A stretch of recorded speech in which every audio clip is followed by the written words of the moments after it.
Жол жөнекей әлдебір фармацевттік қоймадан дәрі-дәрмек алмақ болып, айналып қалған Баяхмет тізгін ұшымен вокзалға жеткенде Алматы-Семей пойызының жүруіне санаулы ғана минуттар қалып еді. Алаң толы құжынаған халық, кешіккен жолаушылар вагонға кіруге жанталасса, енді біреулер жүргіншілерге жеміс-жидегін, шөлмектегі сусындарын, тіске басар тамақтарын тықпалап әуре. Айналаға айқай-шу, бірін-бірі іздеген дауыстар. Баяхмет 7-ші вагонды зорға тауып, билетте көрсетілген 15-ші орынға жайғасты да, өзін аттандыра келген баласы Саятпен асығыс қоштаса бастады. Ал балам, енді бөгелме, пойыз қозғалып кетсе үлгермей қалып жүрерсің, деді. Түр тұлға сөзінен айнымайтын сұңғақ бойлы аққұба боз баланы құшағына тартып. Үлгермесем бірінші Алматыдан түспеймін бе, деді. Жас жігіт әке қасында әлде қала тұрғысы келіп. Қой, артық жүрсің, керегіне. Айтар тілегім, пәле жаладан аулақ жүр. Көрдің ғой, бұл заманда адамға сенудің қиын екенін. Санатбек пен келінге сәлем айт. Маған енді алаңдама, көке. Маңдайымызға тиді ғой, енді ешкімге жем бола қоймаспыз. Саят кінәлі адамда қипақтап көзін төменге салды. Сөйт балам, қызметіңе мұқият бол. Саят Баяхметтің кенжесі, көңілі құрғыр, қоңқылдабақ тұрса да, зейіл әке сыр алдырмай баласын есік көзіне дейін ұзатып салды. Айтқандай-ақ көп күттірмей пойызда орнынан қозғалып кетті. Бейне көшенің бір қапталы жылжып бара жатқандай, жылжыған бұлттар емес, қарсыдағы ғимараттар, құжынаған халық сейіліпті. Әр тұстан қош-қош айтып қол сермеген жұрт. Саят та кете қоймаған екен. Терезеге төнген әкесіне бірдеңелерді айтып, жанасы жүгіріп келеді. Баяхмет есік терезесі жарқыраған тәуір вагонға тап келіпті. Тек бір таңғалғаны, купеде өзінен басқа адам жоқ. Жүргіншілер қайшыласып жатқан, мынандай жаз мезгілінде орның бос болуы мүмкін бе? Кеше Санатбек бар беделін салып жүріп, бір билетті бронмен әрең алған. Әлде мұның серіктері бірінші Алматыда күтіп түрмекен. Жолаушылар пойызы екі вокзалдың арасына тым ағындап кетпей баяу жылжып келеді. Жол бойы қалың орман, бетон қабырғалы қойма складтар, ара-тұра тал теректер арасынан ақшаңқан үйлер қылаң береді. Құдауданды бәрі көңілге байланысты екен ғой. Осыдан 15 күн бұрын осы жолмен қалаға кіргенде мұна көріністер сұрқы қашқан, қиқы-жиқы, тым жүдеу күйде шалынып еді. Енді қараса, соның бәрі өңделіп құлпырып кетіпті. Онда Баяхметтің көңілі күптеді. Биыл оқу бітірген кенжесі Саят істі боп жатыр дегенді естіп, жанын қоярға жер таппай келе жатқан. Енді міне, пәле жала артта қалып шошынған жүрек орнына түсті. Саяты ақталып бостандыққа шықты. Құдайдың мұнысына да мың бір тәуба. Пойыз бірінші вокзалға келіп тоқтаған. Осында 15 минуттай аялдайды. Баяхмет перронға шығып темекі тұтатты. Манағы көрген ештеңе емес. Жолаушылардың нағыз нөпірі осында екен. Көпшілігі сауда-саттық жасайтын әйелдер. Олардың жүктерін тасып мал тауып жүрген жүргіншілер. Жұмыссыз қалған жігіттерге бұл да бір нәпақа болса керек. Ауыр тендермен теңкиген алабажақ қаптарды иықтарына салған жүкшілер бірін-бірінен озып, жанталасып жүр. Анандай ауыр жүкпен ішке кіруде оңай болмас. Негізінен саудагерлерге арналған артқы вагондардың маңы айқай-шу, опыр-топыр. Баяхмет темекісін тартып болып ішке кірген сол еді. Алабажақ қап көтерген жүкшілердің бір-екеуі мұның купесіне де келіп жетті-ау. Әлгілер иықтарына артқан зілмауыр жүкті үстіңгі полкаға шығара салып, іле-шала сондай қаптың тағы 2-3-еуін көтеріп келеді. Аузы үрбелі түйенің беліндей 4-5 қап үстіңгі 2 сөреге зорға сияды. Баяхмет бұл сыра жүк тиейтін купе болды ғой деп таңданып отырған. Дәл осы кезде қолында зілдей сумкасы бар әйел кірді ішке. Жасы 40-қа іліне қоймаған, орта бойлы, қолаң шашын дөңгелете қиған ақ құба келіншек. Өзі мына пойызға көп машақатпен зорға жетсе керек. Ақша жүз албырап, танау қағып алқынып тұр. Жүгие соса ел сияқты. Самайларынан 6 айрық тер аққан жүкшілер бірдеме дәметкендей, соның бетіне жалтақтай қарай берді. Олардың не күтіп тұрғанын әйел де түсінді. Білем, топ-толық омырауының қобыланып біткен тұсына 2 саусағын жүгіртті де, жігіттерге 100 теңгеден ақша ұстатты. Мынауыңыз аз ғой, апатай, деді. Жүкшілердің бір өкпелеген балаша бұртиып. Өздері бұрыннан таныс па, қалай? Әйел өзімсінген үнмен, жүгермектер-ай, сендерде де қанағат болсашы. Мә, бөліп алыңдар, деп тағы да 200 теңге қосты. Рахмет, апай, енді қашан келесіз? Айдың аяғына таман, күтіңдер. Жігіттер қоштасып шығып кеткен. Бос орынға ух деп тізе бүккен әйел қарсы бетте отырған Баяхметті енді ғана байқады. Көтек, іште кісі бар екен ғой, деді асып-сасып. Кешіріңіз, қарбаласта байқамай қалыппын. Қасындағы екінші адам кім болар екен деп қобалжып келіп едім. Жақсы болды ғой.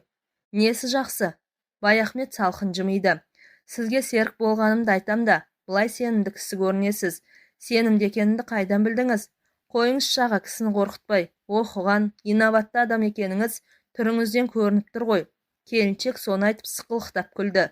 Күлгенде қарақат көздерінен ұшқын шашырап, тіпті сүйкімді болып кетеді екен. Көп күлетінде содан болса керек. Танысып қоялық, менің атым Биғаным деп қолын ұсынды. Алақаны ұлпадай, саусақтары нәзік екен. Менің ныспым Баяхмет. Қайда бара жатырсыз аға? Семейге. Онда үй жолдас екенбіз. Мен сізден 2 сағат бері шардан түсемін. Қаланың өзінде тұрасыз ба? Қаланың қасы, жаңа Семей ауданында, деді Баяхмет. Осынша жүкті қалай алып келесің, қарындасым-ау? Қайтеміз, күн көрістің қамы. Саудадан басқа кәсіп қалды ма қазір? Өстіп базардан базарға шапқылап жүргеніміз.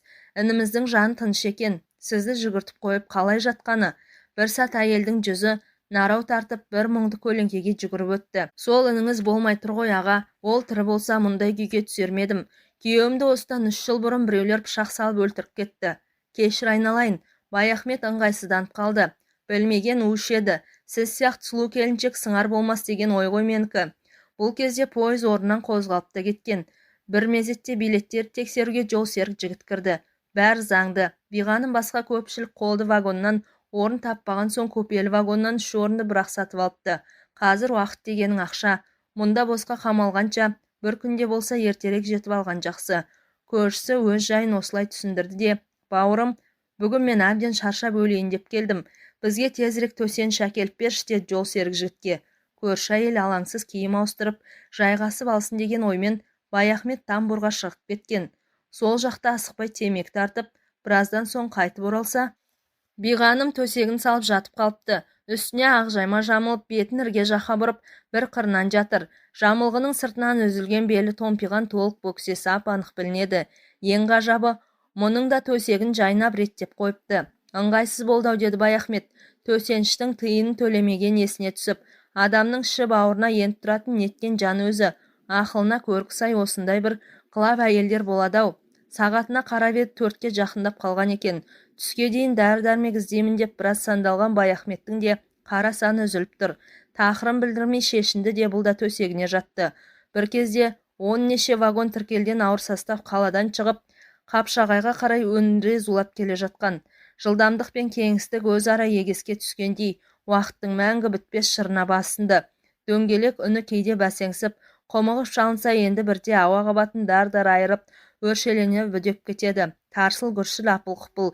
Кейде бұл дыбыстар Баяхметтің құлағына апыл-тапыл дүние қапыл тәрізден бестіледі. Осылайша пойыздың бір келкірғағымен тербеліп жатырып, ұйықтап кетіпті. Арада қанша уақыт өткені белгісіз. Бір мезгілде көзін ашып алса, айналасы самаладай жап-жарық. Көкжиектен киген күн сәулесі терезеден тура түсіп, купенің іші шұғылаға малынып тұр. Сағат 6:30. 2 сағаттан астам ұйықтағанмын ғой сонда. Тұла бойы сергіп тыңайып қалыпты. Басын көтеріп қасындағы көршісіне қараған Биғаным әлде тәтті ұйқының құшағында. Үстіне жамылған ақ жайма, аяқ жағына сырғып түсіпті. Жібек шілтерлі көгілдір шкөлектің етегі мықынға таман түріліп қалған. Арғы оң жақ тізесін бүккен қалпында аппақ аяқтары жарқырап, шалқасынан керіліп жатыр. Балтырлары балғын, әрі түп түзу екен. Дәл қасында бөтен еркектің сұғын қадап отырғанын қайдан білсін, тостағандай топ-толық омырау көтеріліп басылып, Биғам тыныстайды. Баяхметтің танауына бір жағымды иіс соғып өтті. Естен шығып бара жатқан таныс иіс.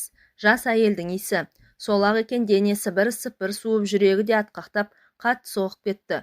Тұла бойынан бір қабындаған қайратты сезінді. Мына ұрлығы сақалды басына жараспаса да, жанарын тайдырған жоқ. Бір талайдан бері жас әйелдің сұлу тәніне көз суарғаны осы еді. Өзінен сәл ғана кіші бәйбішесінің сыны да, сыры да кетіп болған. Оны ажуал тұтпай, бертінге дейін ер азығын жолдан тауып жүруші еді. Кейінгі кезде ол да қожырап кетті. Мақтанған емес. Баяхмет жас кезінде әйел көзінің құрты, дерлік әдемі жігіт болатын. Оның үстіне өзі білдей бір емхананың бас дәрігері. Ал емдеу мекемелерінде ұрғашы жұрты жырылып айырылады. Әйелдермен амал артылған ба, орайын оңаша сәтті өздері табушы еді. Ал дені сау, күш қуаты мығым Баяхмет өздері ыңғай білдірген қыз келіншектің көңілін жыққан емес, әйелдің меселісін қайтару жігіттікке жатпайды деп есептейтін. Бірақ одан бері біраз жылдар өтті. Таздан тарақ қалғалы қашан. Енді міне 60-тан асып пайғамбар жасына таянғанда баяғы жынының қайта қозған несі? Осы сапар бұған бір сын болмаса не қылсын, өзі әбден шаршаған екен деді. Әлі де сұяқ серппей ұйықтап жатқан әйелді көзімен тағы бір шолып. Қайтсын байқұс, базарда табанынан таусылып, мына қаптарды тауаруға толтыру оңай дейсің бе? Бүгін бір алаңсыз ұйықтасыншы. Сол оймен орамал сабынын тіс жуғышын алып, тықырын білдірмей дәлізге шығып кеткен. Бұл асықпай жуынып шайынып қайта оралғанда биғаным әлі тұрмапты. Есіктің сарт етіп жабылған дыбысынан оянды. Басында қайда жатқанын түсіне алмай, төңірегіне таңырқай қарады да кенет өзінің ашық-шашық қалғанын аңғарып, аяқ жағындағы ақ жаймаға жармасты.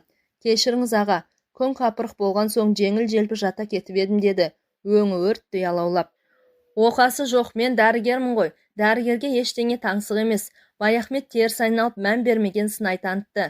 Сілем қатып шаршағандікі ғой. Өлген адамша қатып қалыппын. Сағат қанша болды аға? 7-ге 5 минут қалды. Масқара, ұйқының сазайын берген екенбіз. Өзіңіз демалдыңыз ба аға? Мен де біраз көз шырымын алдым. Содан соң сіздің ұйқыңызды күзетіп отырдым.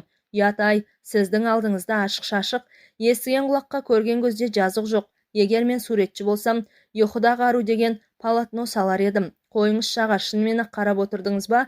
Биғаным сүйкімін арттыра сыңғырлай күлді. Ендеше сол айыбым үшін сізге шай демдеп берейін. Дәл осы мезетте пойыз Сарыөзекке келіп тоқтаған.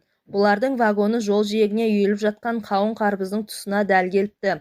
Далаға беттеген Баяхмет әлден уақытта қош иісі аңқыған екі шілге қауын көтеріп қайтты. Ішке кірсе биғаным дастархан жасап, үстел үстін жайнатып қойыпты. Піскен жұмыртқа, қақталған тауық, помидор, қияр дейсің бе тізіліп тұр. Соның арасында бір шәугім шай да келіп қалды.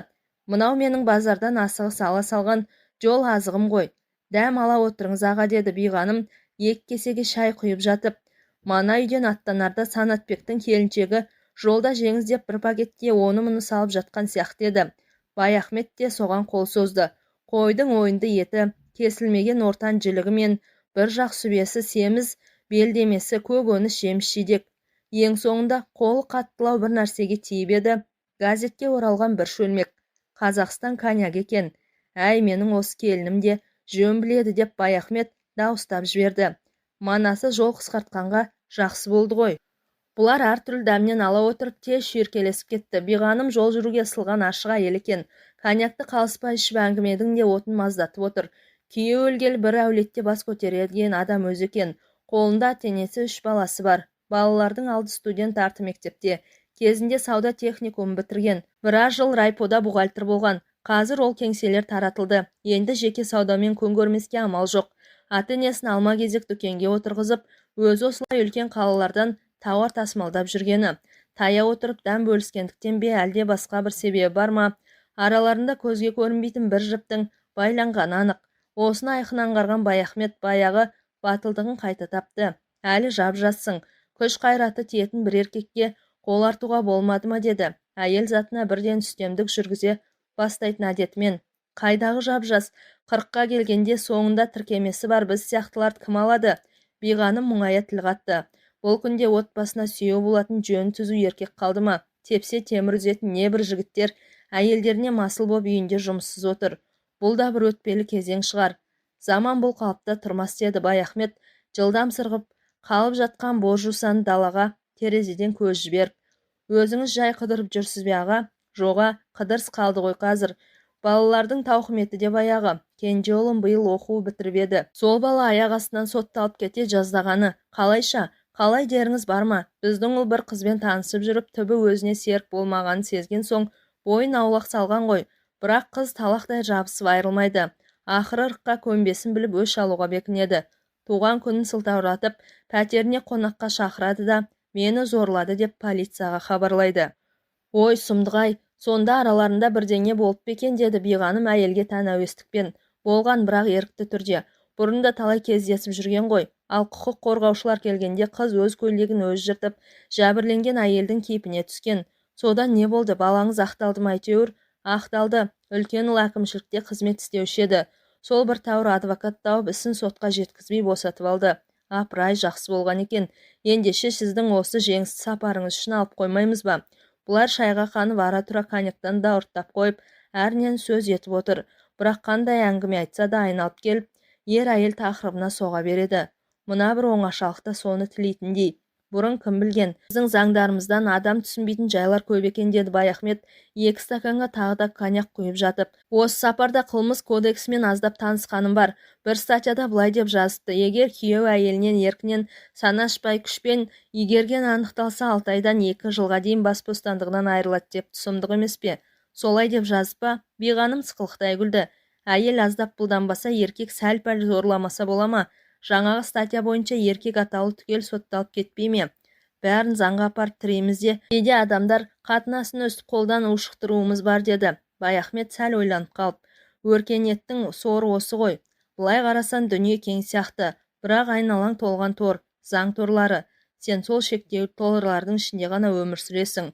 Бұлар бір мезгіл сөзден тыйылып, жалындап батып бара жатқан күнге қарап сәл отырды. Сол-ақ екен, алаулаған қызыл бояу бірте-бірте сұйылып, жусанды дала суыған темірдей қара барқыт тартты. Тәңірдің тағы бір күні батты, деді Баяхмет, әлі де терезеден көз алмаған күйі. Ертең басқа күн, басқа уақыт. Мына кеш енді айналып келмейді.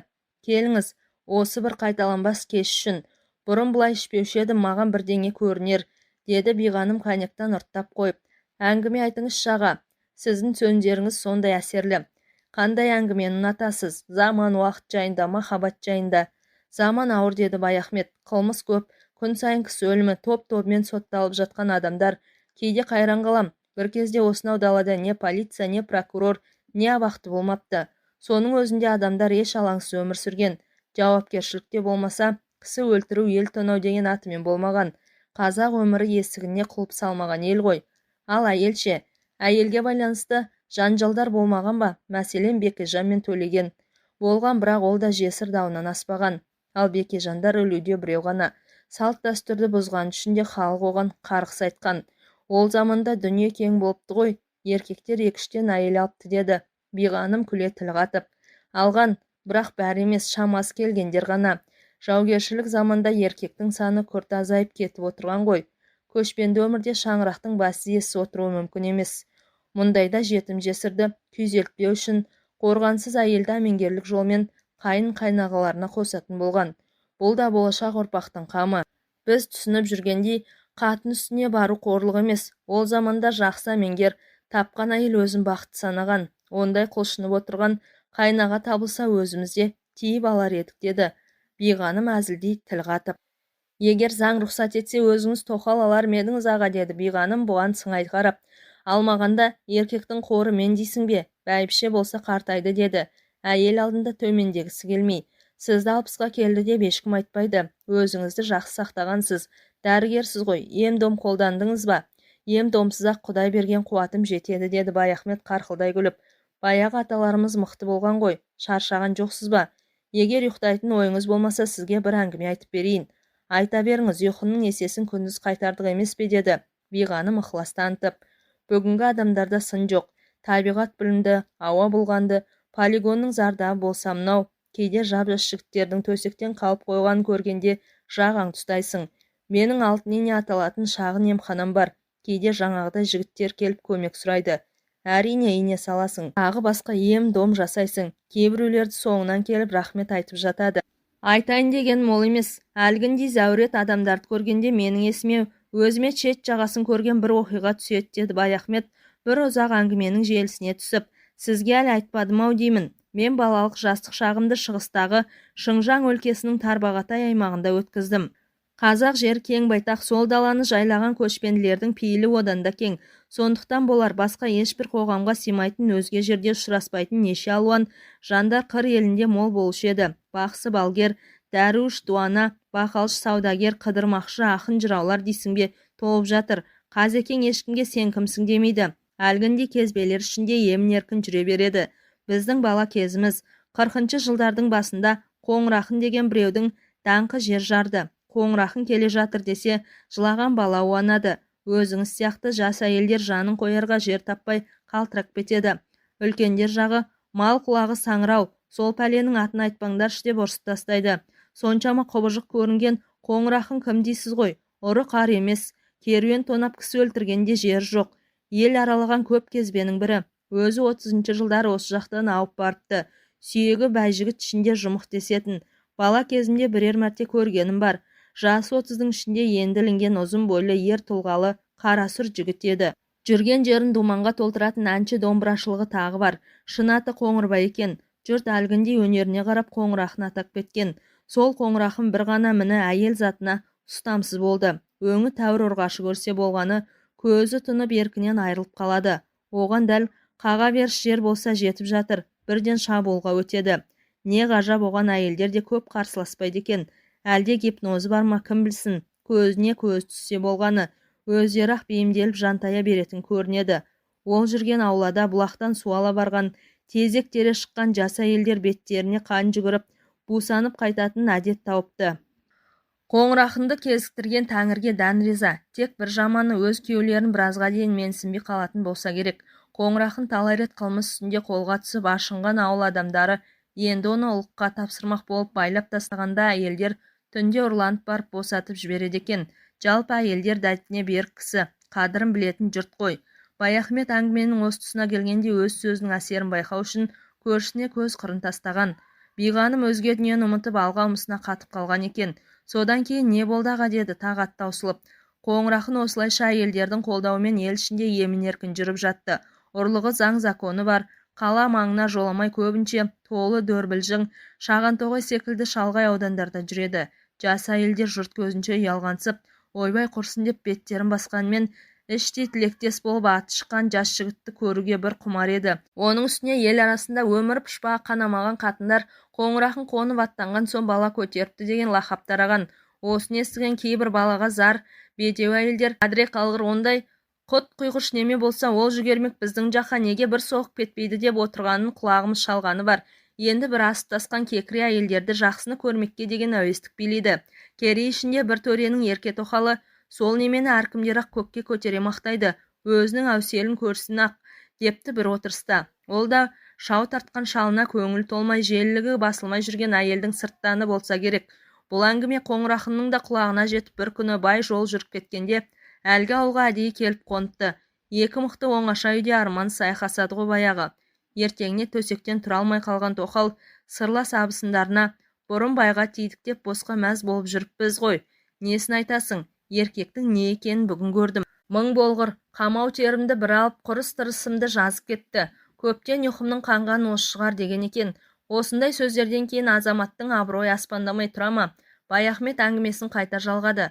Бір ғажап әйелдер ғана емес, еркектер де Қоңырақынға тым жауығып кетпейтін. Қызғаныш іштарлықтан гөрі қызығу бағалау басым еді. Мәселен, біздің Қазекең қорадағы қойын қырып кетсе де қасқырды еш уақытта жамандамайды ғой. Қайта дала серісіне сырттай сүйсініп мойындап отырады. Мынау да соған ұқсас бірдеңе. Әлде бөрік кигеннің намысы бір деме? Жігіттер Қоңырақын туралы сөйлегенде сөз әлпеттерінен әлде бір мақтаныш, мадақ сарыны сезіліп тұратын. Өйткені бөрік кигендер сонау адам атадан бері ақ жаулықтылардан жеңіліп келе жатыр ғой. Енді міне араларынан бір қайтпас қайсар шығып кеткен еселерін қайырғанына сүйсінетін тәрізді. Оның үстіне біздің қазақ қызғанышқа тым бой алдырмаған халық қой.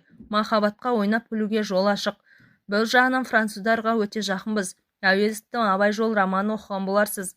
Романда Құнанбайдың жас тоқалы Нұрғаным күйеуінің көзіне көріне шөп салады. Соны біле тұрып бір ұлысты уысына ұстаған Құнанбай Жонжар тоқалына көлденең тұра алмайды. Әуезов мұны ойдан емес, өмірден алғанына күмән жоқ. Осы Дон Жуан деген француздардан шықпады ма? Соны мадақтаған қаншама драма, жыр дастандар бар деді Биғаным сөзге араласып. Қоңырақынның желке тұсына аттың жалақ жауырынан шыққан жүндей бір уыс ақ шаш болушы еді. Сөйтсек оның мәнісі былай болған екен. Бірде Қоңырақын тояттауға жан таппай зарғып келе жатып бір сайда саяқ отырған жалғыз үйге түседі. Үйде енесі мен келіні ғана болса керек. Кемпір сырттағы жер ошақ басында құрт қайнатып отырады. Төрде отырған қонақ келіншек ұсынған қымызды бірақ сіміреді де, босағаны тысталап берем дегенде білегінен шап береді ғой баяғы. Әрине көп қарсылық болмайды. Бір мезгілде ошақ басындағы кемпір әлде бір оқшау дыбыстардан секем алып ішке кірсе, жаңағы қонақ келіншекті жәукемдеп жатыр дейді. Келіннің кегі оңай ма?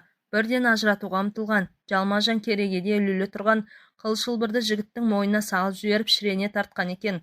Қонақ онысын шыбын шаққан құрлы көрмей, жұмысын жалғастыра беріпті. Ал келіні қарсыласып бұлқынудың орнына, апатай-ау, боларыс болды ғой, сәл шыдай тұрыңызшы деп жалынатын көрінеді. Соны көрген енесі, Әй, мына неменің көні кеуіп қалған ба деп далаға жүгіре шығып, бір ожау ыстық құртты жігіттің желкесіне құйып жіберіпті. Ең ғажабы, қоңырақсын сонда да құшағын жазбаған, бірақ желке шашы қолма-қол жидіп түссе керек. Естерліктен қалған бір белгі осы шығар дейді екен мәнісін сұрағандарға.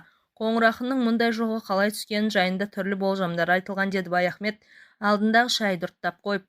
Біреулер он есі ауысқан, әумесер жынды десе, енді біреулер ауысқан ештеңесі жоқ, дені сап-сау, ол тегінде бір байдың мырзасы екен.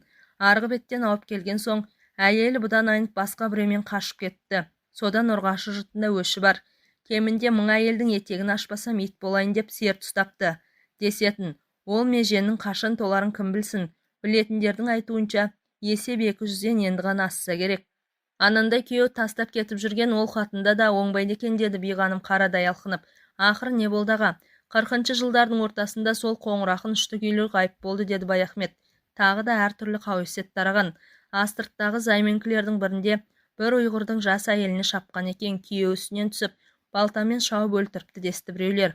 Бұған жұрт онша илана қоймады. Бұл екінші дүниежүзілік соғыс жүріп жатқан кез болатын.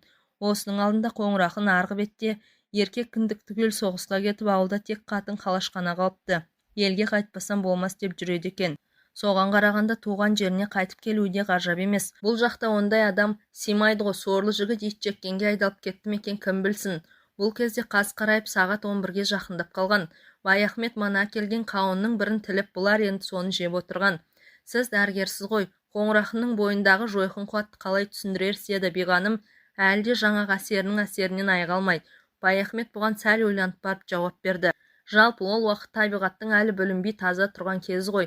Адамдар қазіргідей әлдеқайда қуатты еді.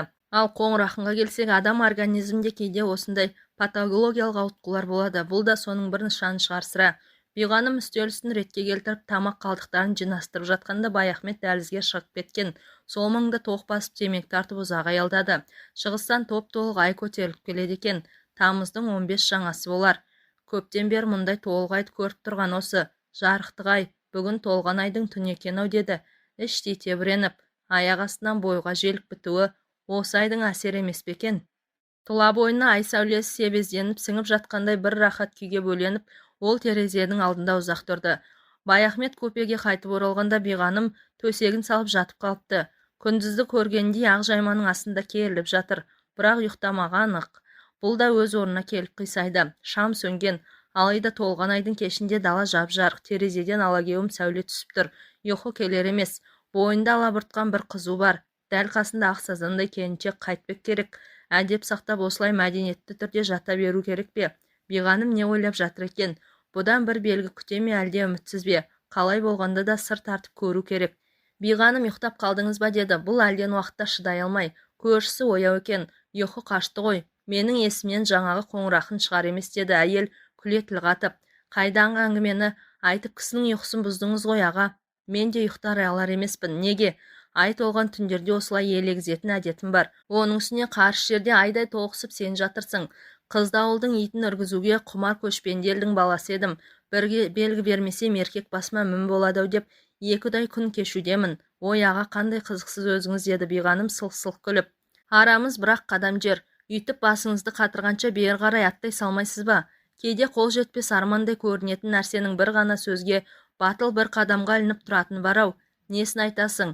Бұл бір естен кетпес кеш болды. Баяхмет ұятқа қалмай толған айдың түнін жақсы өткізді.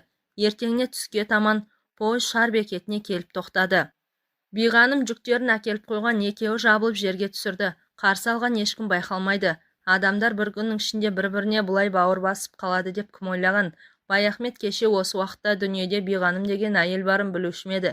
Енді міне, қиып кете алмай іші құрғыр қоңқылдап тұр. Келіншек жорта көңілденіп күлген болады. Бірақ оның да жанарында нілденген жас бар. Бәлкім тағдыр жазса тағы да кездесетін шығармыз, деді. Биғаным бірінші тіл қатып. Тұрағымыз осы. Маңдайында биғаным деген жазу бар, дүкенді осы елдің бәрі біледі. Міндетті түрде кездесуіміз керек, деді Баяхмет, жан дүниесінің әлден ақыл ази бастағанын аңғарып. Егер осыдан жолықпай кетсек, түк баяны жоқ, бәтуасыз біреулер болып шықпаймыз ба? Соны айтып визитный карточкасын ұсынған. Онда Алтынене емханасының мекен жайы, телефоны апанық жазылған болды. Жақсы болды ғой, анда-санда барып ине салдырып тұратын, деді биғаным, бұрынғы көңілді қалпын қайта тауып. Семей деген біз үшін қауындықтың жолындай, мұндайда уақыттың тым тез өтетін әдеті ғой. Алдан жасыл шам жанып пойыз жүруге ыңғайланды. Қалайда келетін бол, күтемін деді Баяхмет, тепшектен аяғын сала беріп. Пойыз орнынан қозғалып кетті. Үйілген жүктің қасында биғаным әлі қол бұлғап тұр. Баяхметке ол жылап тұрған сияқтанды. Не істейсің? Әманда кездесу мен қоштасудан тұратын өмір деген осы ғой. Әңгіменің соңы.